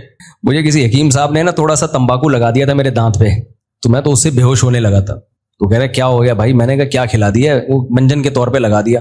تو ان کا خیال تھا وہ شاید پان گٹکا کھاتے ہوں کبھی. آپ کو بھی کچھ نہیں ہوگا انشاءاللہ, مذاق کر رہا ہوں. جس کو عادت نہ ہو شراب پینے کی اس کے لیے 1 ڈھکن بھی بہت ہے. تو کسی شرابی نے کہا یار 1 ڈھکن نہیں 1 قطرہ پی لو میری خاطر, میرا دل جوڑنے کے لیے, میں نے بڑی محنت سے بنائی ہے. کسی غیر مسلم نے کہا میں نے بڑی محنت سے بنائی ہے, بہت محنت کی ہے, سنگور کو سڑایا, اس میں کیڑے پڑے, گندی ہوتی ہے نا شراب, تو میں نے بہت اس میں گند گوبر بھی ڈالا آپ کی خاطر. اس میں شراب کی تو یہی فضیلت ہے, جتنا گند ڈالو گے اتنی اچھی شراب بنے گی. یہی اس کے ناپاک اور گندے ہونے کی دلیل ہے کہ 2 ڈھکن سے دیکھنا آپ کو کیسا سکون ملے گا. تو میں نے اس میں بہت گوبر ملایا ہے, کیڑے اس میں تھے, بہت زبردست طریقے سے اس میں بدبو آ رہی تھی, پھر میں نے اس کو بھرا ہے. میرا دل ٹوٹ جائے گا اگر آپ نے 1 قطرہ نہیں پیا. اور آپ کو پتا ہے 1 قطرے سے شاید کچھ نہ ہو, اور آپ کو یہ بھی پتا ہے اگر میں نے 1 قطرہ پی لیا تو یہ اسلام قبول کر لے گا. فرض کرو یقین ہو جائے آپ کو, تو بھی آپ کے لیے وہ 1 قطرہ جائز نہیں ہے, چاہے اس جیسے 1 کروڑ لوگ اسلام میں داخل ہو جائیں. سمجھتے ہو گے نہیں سمجھتے؟ وہ اچھی نیت سے شراب پینا اچھا نہیں بن سکتا. اب آپ کہیں گے لو بھائی ابھی مفتی صاحب کہہ رہے تھے بری نیت سے مزار پہ جانا حرام, کوئی واقعی مقصد ہو, یا مندر کی میں زیادہ واضح مثال دیتا ہوں, بھائی مندر جانا حرام لیکن اگر کوئی اچھی نیت ہو تو جانا جائز. لو بھائی اپنے لیے گنجائشیں پیدا ہو رہی ہیں, اور چونکہ ان کو شراب کی عادت نہیں ہے تو شراب کے لیے اچھی نیت ہو بری نیت ہو دونوں صورتوں میں کیا ہے وہ حرام.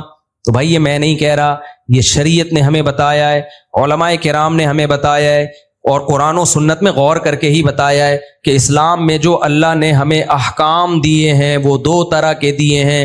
دیکھو بلکہ 4 طرح کے احکام دیے ہیں. کچھ کام ایسے ہیں جو اللہ نے ہمیں کرنے کا کہا, کچھ کام ایسے ہیں جو اللہ نے ہمیں نہیں کرنے کا کہا. ایسا ہی ہے نا, یہ اصول فقہ کی باتیں جو پڑھائی جاتی ہیں. اب آپ کہو گے مفتی صاحب گاڑی باتیں لے کے بیٹھ گئے, میں آپ کو آسان انداز میں سمجھا رہا ہوں تاکہ یہ ٹاپک کمپلیٹ ہو.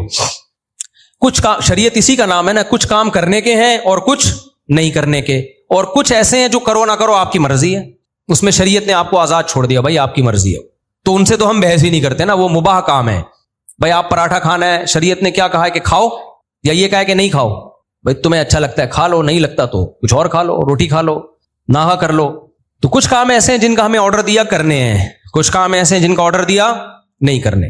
جو کرنے کے کام ہے نا ان کو حسن کہا جاتا ہے. کیا کہا جاتا ہے؟ حسن, اچھے. تبھی تو اللہ نے کہا نا کرو, اگر وہ اچھے نہ ہوتے تو اللہ کہتا ہے کہ کرو. بھائی جب کیا ہو گیا بول لو نا میرے بھائی. بھائی وہ اچھے کام ہیں تبھی اللہ نے کیا کہا کہ وہ کرو. اس لیے اسلام جب کسی کام کا آرڈر دیتا ہے تو وہ کام حسن کہلاتا ہے. حسن کا مطلب اچھا, ویل ڈن, گڈ. حسن کا کیا مطلب ہے؟ اچھا. حسن کا معنی زیادہ اچھا, تو حسن کا معنی اچھا. اور جو حسن کے اپوزٹ ہوتا ہے اس کو کہتے ہیں قبیح، قاف با یا اور حلوے والی ہا، قبیح۔ حسن کا الٹ کیا ہوتا ہے؟ قبیح۔ جس کام سے شریعت نے روکا وہ کیا کہلاتے ہیں؟ قبیح، برے کام۔ ہم کہتا ہے سچ بولو، تو یہ کیا ہو گیا سچ بولنا؟ قبیح ہے یا حسن ہے؟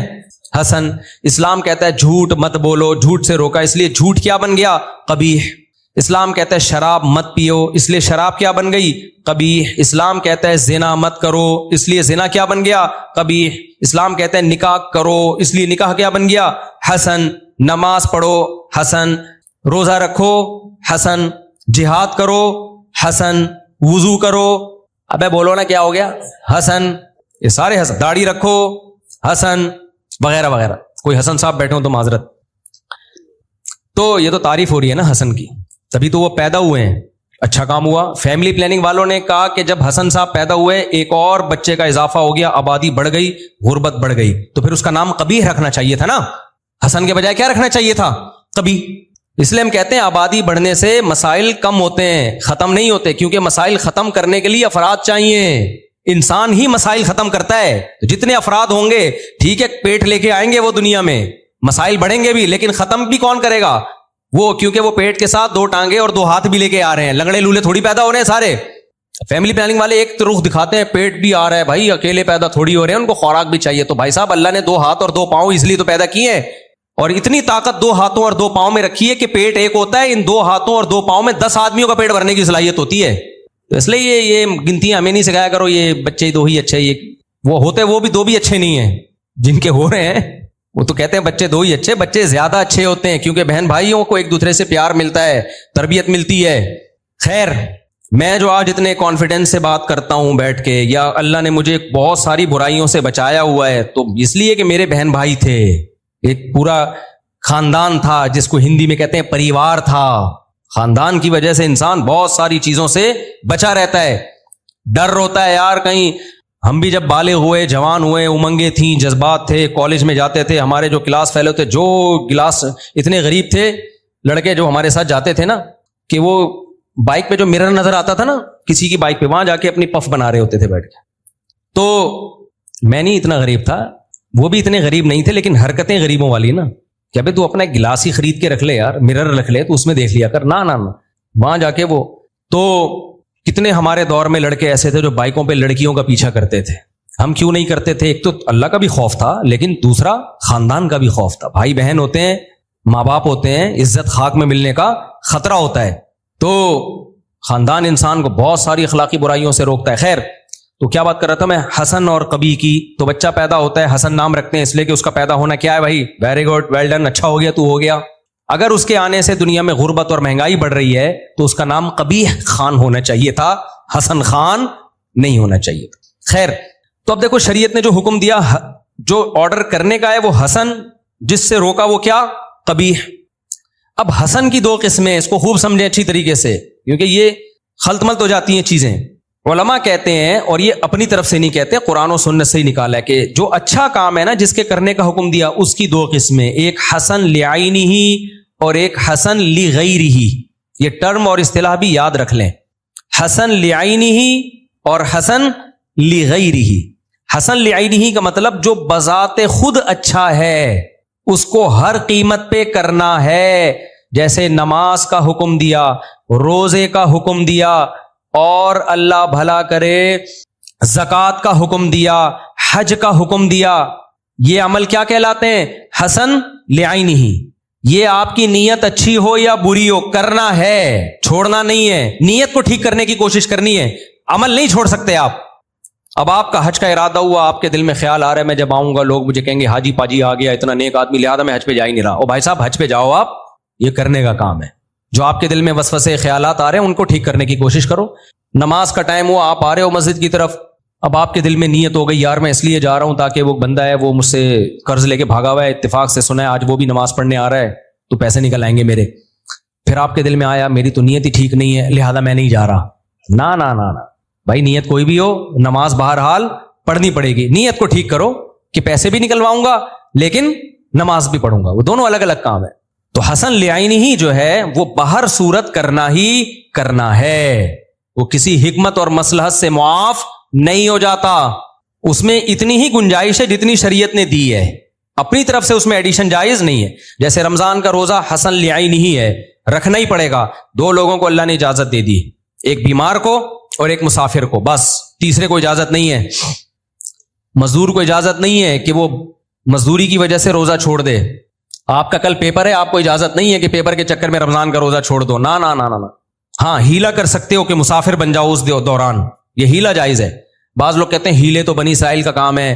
بھائی ہیلے 2 طرح کے, ایک بنی اسرائیل والے ہیلے اور ایک جائز ہیلے. ایک اسکالر ہیں, نام نہیں لوں گا, آج کل میرے خلاف بھی بہت کچھ بول رہے ہیں, وہ ان کو اپنا بوجھ نکالنے کا موقع مل گیا تو مجھے کہتے ہیں اس کو شادیوں کے علاوہ کچھ بھی نہیں آتا. تو کبھی آپ ملیں, انشاءاللہ ہم آپ سے کچھ سوالات کریں گے تو آپ کو پتہ چلے گا کہ ہمیں شادیوں کے علاوہ اور کیا کیا آتا ہے. تو ٹی وی پہ آتے ہیں وہ, تو بڑا طنزیہ لب و لہجہ اختیار کیا کہ آپ بس صرف شادیوں پہ بیان کیا کریں, باقی چیزیں آپ کے ٹاپک نہیں ہیں. تو میں ان کا نام لیے بغیر ان کی خدمت میں عرض کر رہا ہوں, کبھی آپ آ جائیں یا آن لائن آ جائیں یوٹیوب پہ, تو آپ نے جو ٹیلی ویژن کے پروگراموں میں غلطیاں کی ہیں میں وہ ہائی لائٹ کروں گا, اور آپ کو بتاؤں گا کہ آپ حدیثوں کا ترجمہ کیسے غلط کرتے ہو اور کیسے لوگوں کو آپ دین کے نام پہ گمراہ کرتے ہو. تو کبھی آ جاؤ خوشبو لگا کے, تو پھر پتہ چل جائے گا کہ ہمیں شادیوں کے علاوہ بھی کچھ اور آتا ہے. ہم نہیں کہہ رہے ہیں بہت بڑے فنٹر ہیں, لیکن اللہ نے ٹوٹا پھوٹا علم آپ سے بہرحال زیادہ دیا ہے.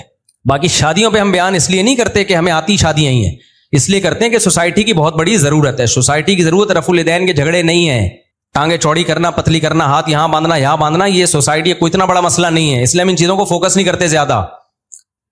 شادیاں بہت بڑا مسئلہ ہے, بے حیائی پھیل رہی ہے. جو طلاق یافتہ بیوہ عورت ہے 2 سال جب گھر بیٹھے گی تو اس کے اندر ڈیزائرز نہیں ہے کیا وہ انسان نہیں ہے, کیا وہ روٹی نہیں کھاتی ہے؟ اس کا نیک اور برے ہونے سے تعلق نہیں ہے ڈیزائر کا, خواہشات کا. ہر عورت میں اللہ نے مرد کی خواہش رکھی ہے, چاہے وہ تہجد گزار ہو حاجن ہو.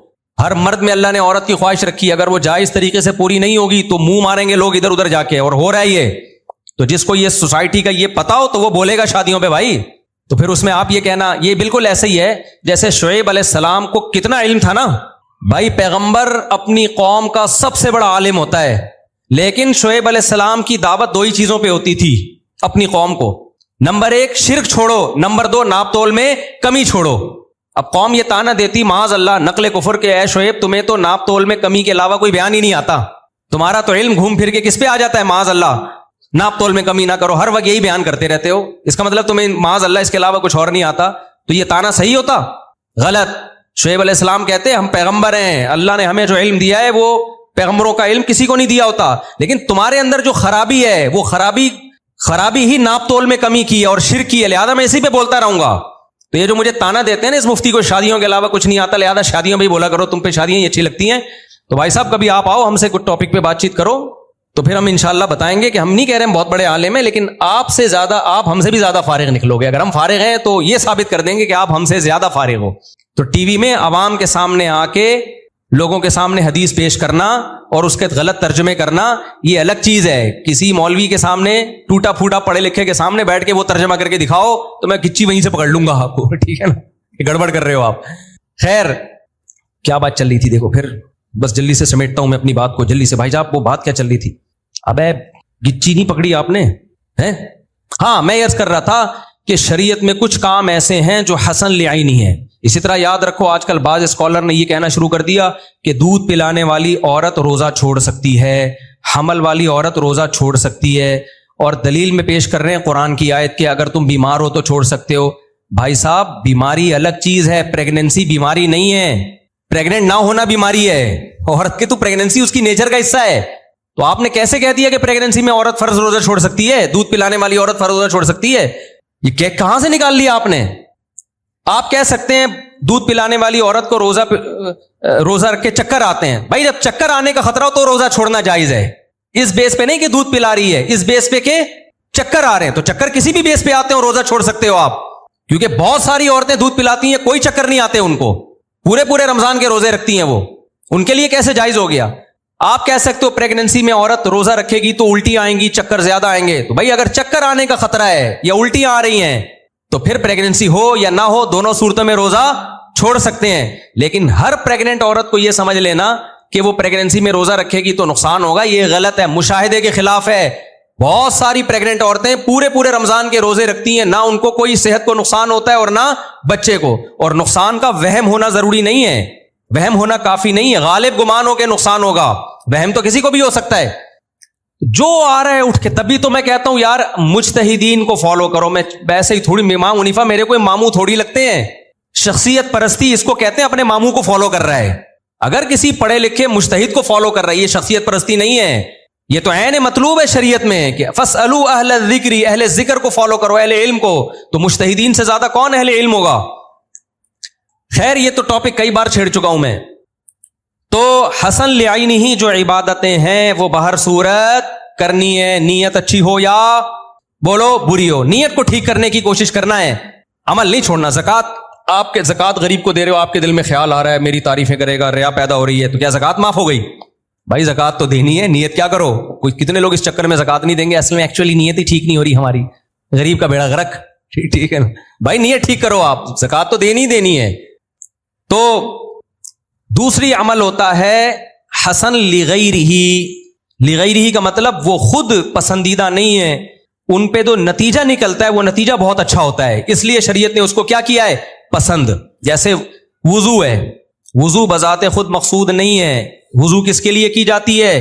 نماز کے لیے. نماز پڑھنی ہے تو وضو واجب ہے, نماز نہیں پڑھنی ہے تو وضو واجب بولو نہیں ہے. تبلیغ ہے, یہ حسن لغیرہ ہی ہے, اس لیے کی جاتی ہے تاکہ اسلام پھیلے.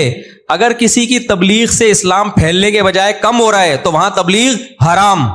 آپ کو پتہ ہے خاتون دوپٹے کے بغیر آئی اور عجیب سا لباس ہے, آپ نے منہ پہ ان کو ڈانٹنا شروع کر دیا, تبلیغ شروع کر دی. آپ نے کہا یہ کیا تم نے جناب یہ حلیہ منایا ہوا ہے, اور آپ کو پتہ ہے کہ میرے اس ایٹیٹیوڈ سے یہ دین کے قریب نہیں آئے گی بلکہ دین سے دور ہو جائے گی. تو ایسے موقع پہ تبلیغ کیا ہو گئی؟ ناجائز ہو گئی. تبھی تو حدیث میں آتا ہے من رأى منکم منکرا فلیغیرہ بیدہ, برائی دیکھو ہاتھ سے تبدیل کرو. اگر ہاتھ سے تبدیل کی طاقت نہیں ہے, طاقت نہ ہونے کا مطلب طاقت نہ ہونا بھی ہے, اور یہ مطلب بھی اس کے سائڈ افیکٹ زیادہ نکلیں گے, نقصان ہوگا. تو فبلسانہ, زبان سے, یہ بھی نہیں ہے بس دل میں نیت کر لو, اللہ موقع ملا تو اس کو سمجھاؤں گا میں. یہ اصول عام سوسائٹی میں سمجھ میں نہیں آتا, لیکن اپنے بچوں کے بارے میں سمجھ میں آ جاتا ہے ماں باپ کو. الٹے کام بچے کر رہے ہوتے ہیں, ابا سے بولو بھائی میں اس کو ڈانٹوں گا, بھاگ جائے گا گھر سے. کتنے کیس ایسے ہوئے ہیں, باپ نے بچے کو مارا پیٹا, بچہ گھر سے بھاگ گیا, باپ پکڑ کے لایا, اس کے بعد ڈانٹنا مارنا چھوڑ دیا. بھائی ایسے ہی چلنے دو, کیونکہ اگر بھاگ گیا تو اس سے بھی زیادہ خراب ہو جائے گا. تو اس میں طریقہ کیا ہوگا تبلیغ کا, وہ طریقہ بھی منسوس نہیں ہے. جو سوٹیبل طریقہ وہ اختیار کیا جائے گا. ڈانٹنے سے کام چلتا ہے تو ڈانٹا جائے گا, مارنے سے کام چلتا ہے تو مارا جائے گا, محبت سے کام چلتا ہے تو محبت کی جائے گی. اور اگر آپ کو ڈر یہ کہ کسی بھی طریقے سے کام نہیں چلے گا, بعض موقع ایسے ہوتے ہیں محبت سے سمجھانے میں بھی الٹا رپلائی آتا ہے. ایک آدمی غصے میں بنا ٹھنا بیٹھا ہوا ہے اور کر رہے, آپ جا کے اس کو نماز روزی محبت سے بھی تبلیغ کرو گے نا, وہ ہو سکتا ہے چماٹ لگا دے آپ کے کھینچ کے. سمجھ رہے ہو کہ نہیں سمجھ رہے؟ اس کو غصہ آئے گا, تو یہ بے موقع ہے. اس لیے تبلیغ مقصود نہیں ہے, حسن لغیرہ ہے. اس کا مطلب یہ نہیں کہ تبلیغ چھوڑ دیں, فرض ہے. دین کی دعوت دنیا میں پھیلانا کیا ہے؟ فرض ہے. لیکن طریقہ سوٹیبل اختیار کیا جائے گا, کوئی خاص طریقہ اس میں منسوس نہیں ہے. نبی صلی اللہ علیہ وسلم نے بھی زمانے کو دیکھ کے جو طریقہ سوٹیبل لگا, دیکھو حضرت مولانا الیاس رحمۃ اللہ علیہ نے دیکھا نا اپنے زمانے میں کہ جو تبلیغ کے روایتی طریقے ان سے فائدہ کم ہو رہا ہے, بعض چیزوں میں نقصان بھی ہو رہا ہے, انہیں تبلیغی جماعت تبلیغ کی تشکیل کرنا شروع کر دی. بھائی محبت سے لوگوں کو دین کی طرف لے کر آؤ, مسجدوں میں لاؤ. آج اس کی خیر و برکتیں ہمیں پوری دنیا میں نظر آ رہی ہیں. اگر وہ اسی طریقے کو پکڑ کے بیٹھ جاتے جو ایک روایتی چلا آ رہا تھا تو یہ خیر تھوڑی ہوتی. اسی طرح جہاد بھی کیا ہے؟ حسن لغیرہ. جہاں جہاد کا فائدہ ہوگا جہاد کیا جائے گا, جہاں فائدے کے بجائے نقصان ہو نہیں کیا جائے گا. ہمیں نبی سے جہاد کرنا بھی ملتا ہے اور جہاد کو ڈیلے کرنا بھی ملتا ہے. صلح حدیبیہ بھی ملتی ہے جس میں آپ نے لڑائی کو ٹالا ہے, اور فتح مکہ بھی ملتا ہے جس میں خود آپ نے حملہ کیا, اور غزوہ احد بھی ملتی ہے جس میں صرف ڈیفنس پہ اکتفا کیا ہے غزوہ احزاب میں. تو جہاں صرف ڈیفنس کرنا ہے, آپ سمجھتے ہو صرف ڈیفنس سے کام چلے گا, وہاں ڈیفنس کیا جائے گا. جہاں بڑھ کے حملہ کرنا ہے وہاں بڑھ کے حملہ کیا جائے گا. جہاں دونوں سے نقصان ہو وہاں دونوں ہی نہیں کرنے, کیونکہ مقصد نہیں ہے جہاد. مقصد کیا ہے؟ دین کا غلبہ. تو وہ جو سوٹیبل طریقہ, جہاد کا انکار نہیں کرنا ہے. کہیں بعض فلاسفر ایسے ہیں جو ایکچولی کر کے جہادی کا انہوں نے بیڑا غرق کر دیا. تو جہاد کا انکار تو کفر ہے. یہ کہ سوٹیبل جگہ, سوٹیبل ٹائم, یہ ساری چیزوں پہ غور کر کے، یہ کچھ لوگ جہاد کے بالکل ہی منکر ہیں اور کچھ ایسے ہیں کہ ہر جگہ بم پھاڑنے میں لگے ہوئے ہیں، وہ یہ دونوں غلط ہیں. وہ دیکھتے ہی نہیں کہ اس کا نتیجہ کیا نکلے گا. وہ کہہ رہے ہیں نتائج کے ہم مکلف نہیں ہیں. جب ان کو کہا جاتا ہے بھائی یہ کون سا طریقہ ہے جہاد کا، ہر جگہ ہی بم پھاڑ رہے ہو، کہہ رہے ہیں بھائی نتیجہ کیا یہ اللہ نکالے گا، ہم اعمال کے مکلف ہیں. نا نا نا نا نا نا، کچھ اعمال ایسے ہیں اس میں ہم نتیجے کے بھی مکلف ہیں. دیکھو ایک آدمی سردیوں میں برف کی دکان کھول کے بیٹھا ہوا ہے. سردیوں میں کیا کر رہا ہے؟ برف کی دکان. بے روزگار آدمی، کوئی جاب نہیں مل رہی تھی، برف کی دکان کھول کے بیٹھ گیا. اس سے کوئی کہہ رہا ہے بے کم بخت تو کوئلے کی دکان کھول کے بیٹھتا نا، انگاروں کی تو چل جاتی سردیوں میں، برف کی دکان کھول کے بیٹھا ہوا ہے. وہ جواب میں کہے ہم اسباب کے مکلف ہیں، نتیجہ کس کے ہاتھ میں ہے؟ اللہ کے. تو یہ دلیل صحیح ہوگی؟ اس کو بولا جائے گا بھائی کاروبار خود مقصد نہیں ہوتا، کاروبار سے مقصد پیسہ ہوتا ہے. تو وہ کام کرو جس میں پیسے کی امید تو ہو. گولا گنڈا بیچ لیتا شاید چل جاتا، ٹھیک ہے، تھوڑا بہت. کچھ بیوقوف ایسے ہوتے ہیں جو سخت سردی میں بھی گولے گنڈے کھا رہے ہوتے ہیں. آئس کریم چل جاتی، برف کون خریدتا ہے یار؟ یا خریدیں گے بہت تھوڑے لوگ، تیرا خرچہ زیادہ ہوگا اور انکم کم ہوگی. تو ایسا ہی جہاد ہے، ایسا ہی تبلیغ ہے، اس میں مقصد کہ کوئی اس کا پازیٹو ریزلٹ نکلے. تو اب علماء اگر مندر میں جائیں تبلیغ کی نیت سے تو یہ جائز ہے، کیونکہ مندر میں جانا حرام لعینی ہی نہیں ہے، حرام لغیری ہے، کسی اور وجہ سے ناجائز ہے کہ آپ ان کو پروموٹ کر رہے ہو، آپ ان کی عبادت میں شریک ہو رہے ہو، آپ کے عمل کو دیکھ کے لوگ کیا کریں گے، شرک پھیلے گا. اگر یہ سب چیزیں نہیں ہیں بلکہ ایک پیغام جائے گا امن کا کہ بھائی جیسے تمہارے ہاں ہندو محفوظ ہیں، ہمارے ہاں انڈیا میں بھی مسلمانوں کو محفوظ ہونا چاہیے. تو یہ کام جو کبھی لغیری ہی تھا اس نیت سے حسن لغیری ہی بن جائے گا. تو حسن لعینی ہی، حسن لغیری ہی اور قبیح لغیری ہی. ایک کام ہوتا ہے حسن لعینی ہی، وہ حسن ہی رہے گا، اچھی نیت سے یا بری نیت سے وہ خراب نہیں ہو جائے گا. ایک کام ہوتا ہے قبیح لعینی ہی، جیسے شراب پینا یہ قبیح لعینی ہے، یہ اچھی نیت سے حلال نہیں ہو جائے گا. کسی کا حرام پیسہ آپ نہیں کھا سکتے، یہ پابندی ہے، اللیگل ہے. آپ کو یقین ہو کہ میرے حرام کھانے سے کروڑوں لوگ اسلام میں داخل ہو جائیں گے، بھائی ہو سکتا ہے وہ اسلام میں داخل ہو لیکن آپ جہنم میں جاؤ گے. آپ کہاں جاؤ گے؟ جہنم میں. اس لیے کہ وہ شراب پینا قبیح عینی ہے، وہ حلال نہیں ہو سکتا. زنا کیا ہے؟ قبیح عینی، وہ حلال نہیں ہو سکتا. کیسی اچھی نیت تو زنا زنا ہی رہے گا، وہ حلال نہیں ہو سکتا. ہاں مندر میں جانا، قبر میں جانا، کسی کی قبر پہ زیارت کے لیے جانا، یا اس طرح کے اور بہت سا بے پردہ عورتوں میں جا کے بیان کرنا، اس میں دیکھا جائے گا آپ کی نیت کیا ہے. نیت سے برا عمل اچھا ہو سکتا ہے اور اچھا عمل برا ہو سکتا ہے. آپ کی نیت مکس گیدرنگ میں جانے سے ہے ناجائز عمل نا، مکس گیدرنگ میں جہاں مرد اور عورتوں کا اختلاط ہو اور کوئی آپ کی نہیں، کوئی مجبوری بھی نہیں ہے، ضرورت بھی نہیں ہے، آپ ایسے ہی جا رہے ہیں انجوائے کرنے کے لیے، یہ ناجائز عمل ہے بھائی. اور اگر آپ کی نیت کیا ہے، وہاں جا کے کوئی بات کرو گے، دین کی دعوت دو گے، تو یہ جائز عمل ہو جائے گا. تو اس کا مدار ہے نیت پر. تو یہ اصول یاد رکھیں، قبیح حسن لعینی ہی ہمیشہ اچھے رہیں گے، قبیح لغیر ہی ہمیشہ حرام رہیں گے. وہ کسی نیت سے بھی جائز نہیں ہو جائیں گے. یہ اسلام کی بنائی ہوئی لمٹ ہے، لمٹ ہے، اس کو کراس نہیں کر سکتے آپ. لوگ مبلغین بعض کراس کر رہے ہوتے ہیں. اور دوسری وہ چیزیں ہیں کہ جن میں دعوت ہے، تبلیغ ہے، اس میں بھائی بہت لچک رکھی ہے. اگر کوئی ایئر ہوسٹس آپ کے ساتھ آ کے کسی مبلغ کے ساتھ سیلفی لیتی ہے، آپ بند کمرے میں سیلفی نہیں لے رہے، نہ اس سے ملاقات کر رہے ہیں، تو آپ کی اور بچ بھی نہیں سکتے آپ. اور آپ کی نیت یہ ہے کہ بھائی یہ دین کے قریب آئیں یہ لوگ، تو اس میں رائے کا اختلاف تو ہو سکتا ہے. آپ کی رائے یہ ہوگی اس سے دین کے قریب نہیں آئیں گے، لیکن ہو سکتا ہے کسی کی رائے ہو کے آ جائیں گے دین کے قریب.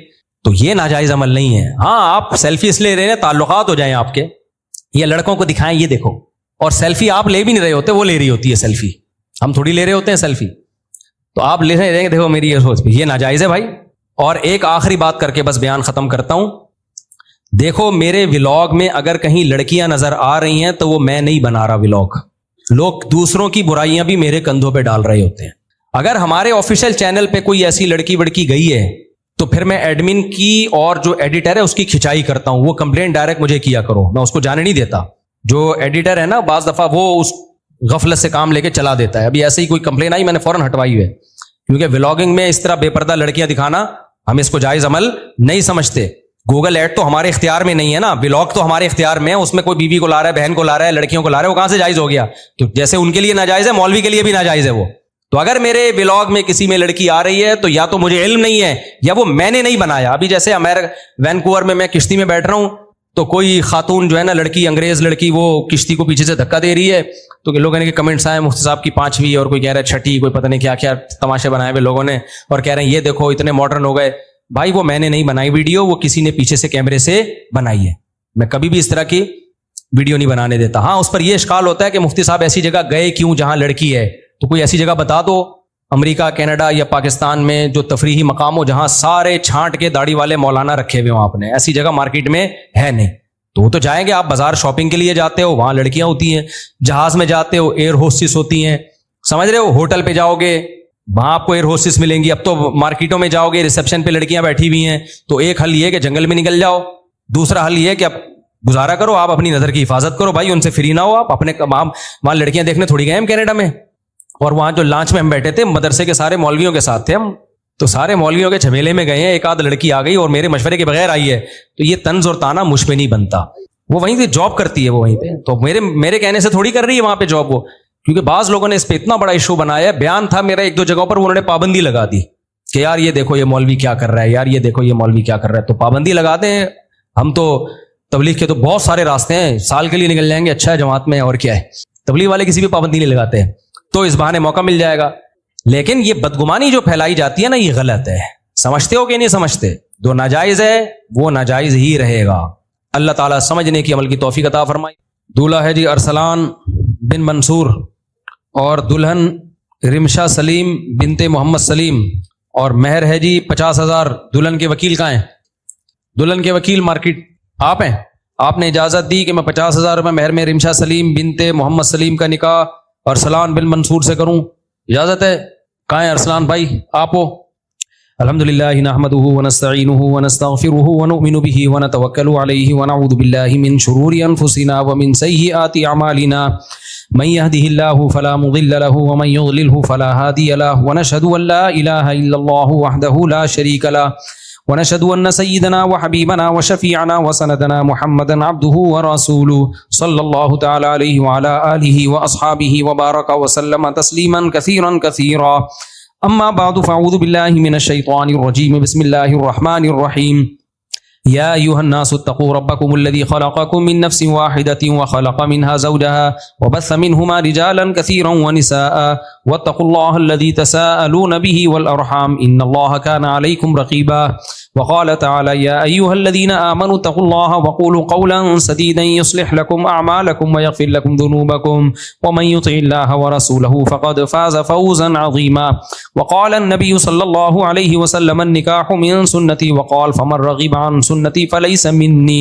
وقال النبي صلى الله عليه وسلم تزوجوا الودود الولود فإني مباهي بكم الأمم.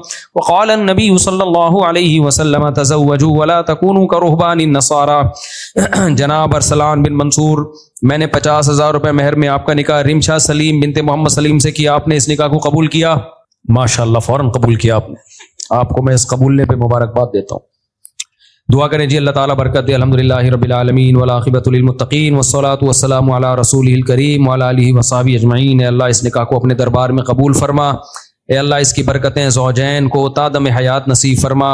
آپس کے اختلاف و انتشار سے, لڑائی جھگڑوں سے, ہر قسم کے شر فساد سے اللہ ان دونوں کی ہمیشہ کے لیے حفاظت فرما. اے اللہ اس نکاح کو دونوں کے خاندانوں میں جوڑ کا, محبتوں کا, برکتوں کا ذریعہ بنا. جس کی جو جائز مراد ہو اس کی مراد کو پورا فرما. ربنا آتنا فی الدنیا حسنۃ وفی الآخرۃ حسنۃ وقنا عذاب النار. صلی اللہ تعالی علی خیر خلقہ محمد وعلی آلہ وصحبہ اجمعین. اللہ تعالیٰ بہت بہت مبارک کرے آپ کو. ماشاءاللہ. ٹھیک ہے, اب یہاں گلے نہ ملیں, ادھر جا کے ملیں گے. مبارکباد پروگرام وہاں چلائیں, وہاں. ہاں بس آپ کی بھی ہو رہی ہے. اس کے بعد نمبر. چلو بھائی. ارے ماشاءاللہ ماشاءاللہ. علیہ السلام, کیا حال ہے؟ اس زمین کا حسن جو ہے نا بچے ہیں. اللہ نے گھروں کی رونق اور زمین کا حسن بچوں میں رکھا ہے. گھر میں بچے ہوتے ہیں. یہ دیکھو. وعلیکم السلام, کیا حال ہے؟ بس کافی ہو گیا میرا خیال ہے. جیسے بچوں کے فضائل شروع ہوئے نا, بچے آ گئے. السلام علیکم. اچھا ماشاءاللہ, جزاک اللہ. مفتی صاحب, قرآن مجید میں کئی مقامات پر یہ بات آئی ہے کہ انسان کو اس کے گناہ کے بقدر سزا ملے گی اور کسی پر ظلم نہیں کیا جائے گا, لیکن دوسری جگہ یہ بھی ہے کہ ہم ان کے عذاب کو دگنا کر دیں گے. یہ دونوں باتیں ایک دوسرے کے متضاد کیوں ہے؟ کیوں ہیں؟ میں آپ کے درس قرآن کے لیکچر پابندی سے سنتا ہوں، لیکن بس یہ ایک اشکال ذہن میں آتا رہتا ہے۔ دیکھو، دگنے کا مطلب یہ نہیں ہوتا کہ جتنا سزا بنتی ہے اس کا دگنا دیں گے، یہ مطلب دگنے کا نہیں ہے۔ یہاں دگنا اس معنی میں ہے کہ جتنا اس کے دماغ میں عذاب کا تصور ہے اس سے کئی گنا بڑھا کے عذاب دیا جائے گا۔ تو یہ شدت کے معنی میں ہے، سخت عذاب دیا جائے گا۔ جو آپ کے ذہن میں ہے نا اس سے دگنا، وہ ہوگا پورا بدلہ ہی۔ اس کی مثال ایسے، ایک آدمی نے جرم کیا، چوری کی یا کوئی جرم کیا، اس کے ذہن میں ہے کہ اس پہ اتنی سزا بنتی ہے، تو جج کہے گا اتنی نہیں بنتی، اس کی دگنی بنتی ہے جو تم سوچ رہے ہو۔ تو یہاں دگنا دگنے کے معنی میں نہیں ہے، یہاں دگنا ہے بہت سخت عذاب کے معنی میں، سخت عذاب ان کو دیا جائے گا، تو وہ سخت ہوگا ان کے گناہوں کا بدلہ۔ اب ایک اشکال ہوتا ہے کہ بھئی جتنا گناہ ہے اتنی سزا ہونا، سخت کیوں دیا جا رہا ہے؟ تو اس اشکال کا جواب قرآن میں ہی اللہ نے دیا ہے کہ جب ان کو یہ عذاب دیا جائے گا نا، وہ یہ سمجھیں گے کہ یہ تو بہت سخت عذاب ہے، تو اس کے مختلف جگہوں پہ اللہ نے مختلف جواب دیے ہیں۔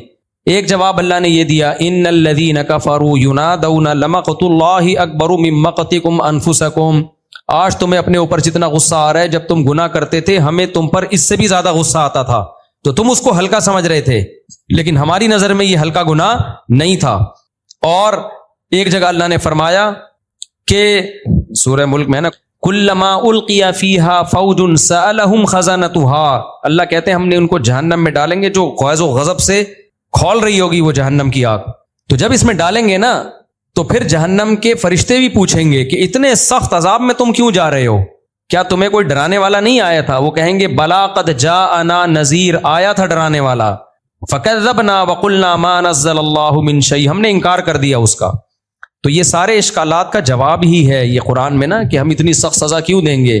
اس لیے کہ ان کا جرم ہلکا نہیں ہے، ان کا جرم بہت سخت ہے، ان کو بار بار اس جہنم سے ڈرایا گیا تھا، بتایا گیا تھا، پھر بھی یہ گناہ کرتے رہے ہیں، پھر بھی یہ برائیوں میں رہے ہیں، تو اس لیے اللہ ظالم نہیں۔ وما ظلمناہم، یہ تیسرا جواب ہے، وما ظلمناہم ولکن کانوا انفسہم یظلمون، اللہ کہیں گے ہم نے ظلم نہیں کیا، یہ خود اپنے اوپر ظلم کر کے آئے ہیں۔ تو یہ سارے جوابات اللہ نے یہی اشکال کے دیے ہیں کہ اللہ کی طرف سے ظلم نہیں ہوگا، اس کا عذاب ہی سخت ہے، اور سخت اس لیے کہ گناہ ہی سخت ہے تمہارا، تم ہلکا سمجھ رہے ہو، تو تمہارے ہلکا سمجھنے سے تھوڑی ہلکا ہو جائے گا یہ۔ دیکھو، جو کسی بندے کو قتل کر دے، اس کے بچوں کو یتیم کر دے، بیوی کو بیوہ کر دے، وہ پھانسی پہ لٹکنے پہ تیار ہوگا؟ کبھی بھی نہیں ہوگا۔ وہ لوگ بھی ترس کھا رہے ہوں گے، ہائے بیچارے کو کیوں لٹکا رہے ہو؟ تو کیا کہا جائے گا؟ بھائی اس نے جو جرم کیا ہے اس کے سائیڈ افیکٹ دیکھو کیا نکلے ہیں، تو لہذا تمہیں ترس آ رہا ہے اس کے لٹکتے ہوئے، لیکن جب تم اس کے جرم کی نوعیت تمہیں پتہ چلے گی تو پھر تمہیں ترس نہیں آئے گا۔ تو اللہ بھی یہی کہیں گے کہ میں آگ میں جو ڈال رہا ہوں تمہیں ان پہ ترس آئے گا، آتا ہے دنیا میں کہ کیوں، لیکن جب تم دیکھو گے نا جن کرتوتوں کو یہ ہلکا سمجھ رہے تھے، اللہ کی نظر میں وہ ہلکے نہیں تھے۔ زنا ہماری نظر میں ہلکا ہو سکتا ہے، اللہ کی نظر میں زنا کرنا ہلکا جرم نہیں ہے۔ ماں باپ کو ستانا ہماری نظر میں ہلکا جرم ہو سکتا ہے، اللہ کی نظر میں ہلکا جرم نہیں ہے۔ چوری کرنا ہماری نظر میں ہلکا جرم ہو سکتا ہے، بعض ملکوں میں چند ڈالر چوری کرنے پر کوئی سزا ہی نہیں ہے، یہ قانون ہے۔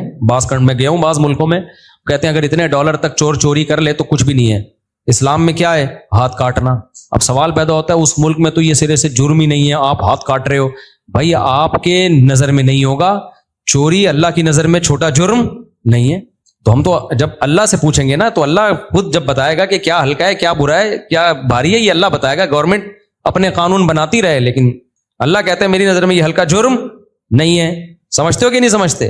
نماز چھوڑنا ہماری نظر میں ہلکی چیز ہے، بھائی کیا ہو گیا، بھائی ہر مذہب میں عبادت ہوتی ہے، کچھ کرتے ہیں کچھ نہیں کرتے، تو اگر چھوڑ دی تو کیا ہو گیا؟ اللہ کہتے ہیں تمہاری نظر میں ہلکا ہے، میری نظر میں ہلکا جرم نہیں ہے۔ بار بار حی علی الصلاۃ کہہ کے صدائیں دلوا رہا ہوں کہ آ جاؤ، میں نے پیدا کیا، کھلاتا میں ہوں، پلاتا میں ہوں، یہ نیند جو دی ہے میں نے دی ہے، تو مجھے کیوں بھول گئے بھائی تم؟ تو نماز چھوڑنا نہیں ہے، یہ جرم ہے اللہ کو بھولنا، تو سزا ملے گی اللہ کو بھولنے کی۔ اصل میں سمجھتے ہو کہ نہیں سمجھتے؟ ابھی سمجھ جائیں تو اچھا ہے، ورنہ ہمارے اچھے بھی سمجھ جائیں گے مرنے کے بعد۔ فرعون کی سمجھ میں نہیں آ رہا تھا نا، موسیٰ علیہ السلام کی باتیں آ رہی تھی فرعون کی سمجھ میں، لیکن جب ایک غوطہ لگائے تو اس کے اچھے بھی سمجھ گئے۔ اس کے اچھوں کو اب تک سمجھ میں رپورٹ یہی ہے کہ فرعون کو آج بھی زندہ کرو نا کہے گا میں ایمان لایا، پوری ٹوپی پگڑی داڑھی شلوار ٹخنے سے اوپر رکھے گا، ایسا لگے گا کہ کسی خانقاہ کا منجا ہوا پیر و مرشد ہے اگر اب فرعون آ جائے نا۔ لیکن اللہ کہتے ہیں کہ ایک ٹائم ہے بھائی مہلت کا، اس کے بعد نہیں دوں گا۔ تو بہت ٹائم دیا اللہ نے توبہ کا۔ میں تو یہ بات کرتے ہوئے خود ڈر رہا ہوتا ہوں کہ ہمارا کیا بنے گا پتہ نہیں، تو اس لیے ہم سب کو اللہ بس توبہ کی توفیق ہی دے میرے بھائی، اور برائیوں سے بچا کے ہی رکھے. مفتی صاحب ٹک ٹاک پر آپ کی ویڈیوز آ رہی ہیں, اس کے بارے میں وضاحت فرمائیں. یار مجھے لوگوں نے نا ایک ایسی شخصیت بنا کے پبلک کے سامنے پیش کی ہے جیسے اللہ معاف فرمائے کوئی فلم کے اداکار نہیں ہوتے. کہیں یوں کر کے آ رہا ہوں, میں یوں جا رہا ہوں, کبھی یوں جا رہا ہوں, کبھی کھانا کھا رہا ہوں, کبھی پھر ایک وہ لگا ہوتا ہے وہ ایک مخصوص 2-4 نظمیں لگی ہوئی ہوتی ہیں دیوبند والے, اور پھر ایک اور بھی ہے لبیک یا اخوتنا لبیک وہ لگائی ہوئی ہوتی ہے, اور ایک اور ہے ابے نہیں یار ایک ابے یار وہ اس کا میں نے مذاق بھی بنا لیا تھا, ایک تھوڑا سا ڈھکن آتا تھا اس میں, ڈھکن کا لفظ پتہ نہیں میرے ذہن سے, وہ بہت مشہور ہے وہ لبیک, وہ پھر آ رہا ہوں گا میں کلاس سے اتر رہا ہوں, بخاری کی کلاس سے یوں کر کے اتر رہا ہوں میں, ٹھیک ہے نا, ریوو میں بیٹھ رہا ہوں. تو یہ سب ڈرامے بازیاں ہیں جو مجھے بالکل پسند نہیں ہیں, اور یہ میری پرمیشن کے بغیر کم وقت ویڈیوز بناتے ہیں, ٹک ٹاک پہ ڈالتے ہیں. میرا ٹک ٹاک پہ کوئی چینل ہی نہیں ہے, ٹک ٹاک پہ تو میں ہوں ہی نہیں. تو اتنا برا میسج لوگوں کے سامنے, سمجھدار لوگوں کے سامنے جا رہا ہے, یار یہ مولانا صاحب ہے, اس کی حرکتیں دیکھو کیا ہے. تو بھائی میری حرکتیں نہیں ہے, نہ میں وہ شو مار رہا ہوں, نہ میں ویڈیو بنا رہا ہوں. میں ولاگنگ کرتا ہوں, جب افریقہ کے جنگل میں چلا گیا ادھر جا کے میں نے وہ ولاگنگ کر لی, پہاڑ دکھا دیے, نہریں دکھا دی. یہ ہے جو ایک سادہ سی بالکل وہاں جانور دکھا دی, کیونکہ مجھے بہت شوق ہے جانوروں کی ڈاکومنٹریز دیکھنے کا, تو بہت زیادہ شوق ہے. اتنا شوق ہے کہ آپ کو کیا بتاؤں, مجھے جانوروں کی ایکٹیویٹیز میں بہت مزہ آتا ہے. مجھے یاد ایک دفعہ بچپن میں نے ایک مکڑی کو دیکھا, وہ اس کے شکار کے لیے جا رہی تھی مکھی کے, تو میں اس کو کافی دیر تک بیٹھ کے دیکھتا رہا ہوں. کاش اس وقت ویڈیو کیمرہ ہوتا تو ویڈیو. یہ جانوروں میں نا آپ کو نیچر کا حسن نظر آتا ہے. جانور جدید کلچر سے متاثر نہیں ہے, وہ نیچر پر ہیں. تو جو چیز کا شوق ہے پھر ہم وہی ولاگنگ میں دکھا دیتے ہیں. جنگل منگل یہ وہ. ایک امریکہ میں جب گیا تو کسی نے کہا جنگل سے باہر آؤ, امریکہ میں ہو تم, جنگل ہی دکھا رہے ہو, یہی دیکھنا تھا تو چھانگا مانگا چلے جاتے. ٹھیک ہے نا. تو یہ جو میری جتنی ویڈیوز آ رہی ہے, ریوو میں یوں کر کے جا رہا ہوں, اور پھر وہ یوں کر کے کبھی پریڈ ہو رہی ہے, یہ سب میں نہیں بنا رہا, اور یہ میری مرضی کے خلاف بن رہی ہیں. ابھی میں نے پھر جامعۃ الرشید میں ایکشن لیا ہے کہ طلبہ اب اتنے زیادہ ہیں نا, کنٹرول میں نہیں آ رہے. پارک میں بیٹھا ہوا فون پہ بات کر رہا ہوں, وہاں سے ویڈیو بن رہی ہے مفتی طارق مسعود, کسی کے باپ میں دم ہے تو آئے, یہ نیچے لگایا ہوا ہوگا نا, اور فون پہ بات کر رہا ہوں نا, چلتا ہوا جا رہا ہوں. تو یہ عجیب مذاق ہے یار. یہ فلمی اداکاروں پہ یہ چیزیں سوٹ کرتی ہیں. علماء کی جو عزت ہوتی ہے ان کے اسٹائل کی بیس پہ نہیں ہوتی, علم کی بیس پہ یا عمل کی بیس پہ ہوتی ہے. تو ہماری علمی چیزوں کو آپ پروموٹ کریں, اسٹائل کو آپ ہمارے حال پہ چھوڑ دیں, ٹھیک ہے نا. مفتی صاحب کی گھڑی گھوم گئی, گھڑی لینے کے لیے آ رہے ہیں. مفتی صاحب کا موبائل گم گیا, موبائل لینے کے لیے آ رہے ہیں. لوگ بھی فارغ بیٹھے ہوئے ہیں, پھر وہ میرا موبائل ہی نہیں ہے, پتہ نہیں کس کا موبائل, یہ رہا مفتی صاحب کا موبائل, وہ میرا نہیں ہے, کسی نے لکھا ہوا ہے یہ تو مفتی صاحب کا ہے ہی نہیں موبائل. تو یہ سب اپنے چینلوں کو پروموٹ کرنے کے لیے یوز کسے کیا جا رہا ہے, مجھے یوز کیا جا رہا ہے. تو میری طرف سے اس کی بالکل پرمیشن نہیں ہے. اب میں تھوڑا ٹائٹ کر رہا ہوں. جامعۃ الرشید میں آج بھی ہم نے دورہ حدیث میں زیادہ ہو رہا ہے, یہ حدیث پڑھا رہا ہوتا ہوں نا, تو وہاں پھر اسٹائل اور یہ وہ سب چیزیں. تو آج میں نے پھر میسج بھیجا ہے کہ یہ سارے کیمرے نا توڑ دوں گا اگر مجھے کسی نے. ویسے بھی جامعۃ الرشید میں طلبہ کو اجازت ہی نہیں ہے اسمارٹ فون رکھنے کی, تاکہ پڑھائی کو فوکس کریں وہ, لیکن پھر بھی چھپ چھپا کے ایک آدھ طلبہ رکھ لیتے ہیں, وہ بنا رہے ہوتے ہیں. تو اس کو ٹائٹ کرنا پڑے گا. تو فی الحال یہی سمجھ لیں یہ میری پرمیشن سے نہیں ہو رہا, اور نہ میں ان چیزوں کو پسند کرتا ہوں. علماء کے لیے یہ ہونی چاہیے. عام مشہور لوگوں پہ ٹھیک ہے, جچتی ہیں, کھلاڑیوں پہ جچتی ہیں. آفریدی ہے, چھکا لگا رہا ہے, اسٹائل سمجھ میں آتا ہے یار. ہاں بعض ایسی ویڈیوز ہیں جو میں کھیل رہا ہوں بچوں کے ساتھ, چھکے چوکے لگا رہا ہوں, وہ میں جانے دیتا ہوں, تاکہ مولویوں کا امیج جو بنا ہوا ہے نا کہ کھیل نہیں سکتے, گھوڑے پہ دوڑ نہیں سکتے. ابھی میں گھوڑے سے سواری کی ہے, وہ تو میری ویڈیو بن رہی تھی میرے سامنے, میں نے بنانے دی. اس لیے نہیں میں گھوڑے پہ بیٹھا تھا کہ میری ویڈیو بنے. گھوڑے پہ میں پہلے بیٹھا ہوں, دوڑ میں پہلے رہا ہوں, کوئی ویڈیو بنا رہا تھا, میں نے اس کو منع نہیں کیا, جانے دو بھائی, تاکہ پتہ چلے کہ مولوی ہونا تیراکی کے, گھوڑ سواری کے خلاف نہیں ہے. یہ کوئی تقوی کا معیار نہیں ہے کہ آپ گھوڑے پہ نہیں بیٹھ سکتے یا تیر نہیں سکتے. سمندر میں جو میں نے چھلانگ لگائی ہے آسٹریلیا میں, وہ میں نے بنانے دی تھی ویڈیو. مجھے پتا تھا بہت سے لوگوں کو تکلیف ہوگی, یہ مولوی کی حرکتیں دیکھو, چھلانگا لگا رہا ہے, تو دیکھ لو حرکتیں. اسی لیے تو ہم تمہیں بلاگ بنا رہے ہیں کہ حرکتیں دیکھو. ٹھیک ہے, تو یہ تو جائز انٹرٹینمنٹ ہے نا, شو بازی تھوڑی ہے یہ, شو بازی کے لیے تھوڑی. اور شو بازی میں تو بڑے بڑے سوئمر پڑے ہوئے ہیں, وہ شو بازی کرے نا. ہم نے کہا یہی ہے نا, چھلانگ لگا کے نکل آئے, اس میں کیا شو بازی ہے. یہ تو بچہ گاؤں دیہاتوں میں تو بچے کر رہے ہوتے ہیں یہ, اور ایسی جگہوں سے نکلتے ہیں آپ حیران ہو گئے. اس نالے سے جائیں گے, گاؤں کا بچہ دوسرے گاؤں کے نالے سے نکلے گا باہر. تو چلو اچھا ہو گیا یہ کسی نے پرچی دے دی.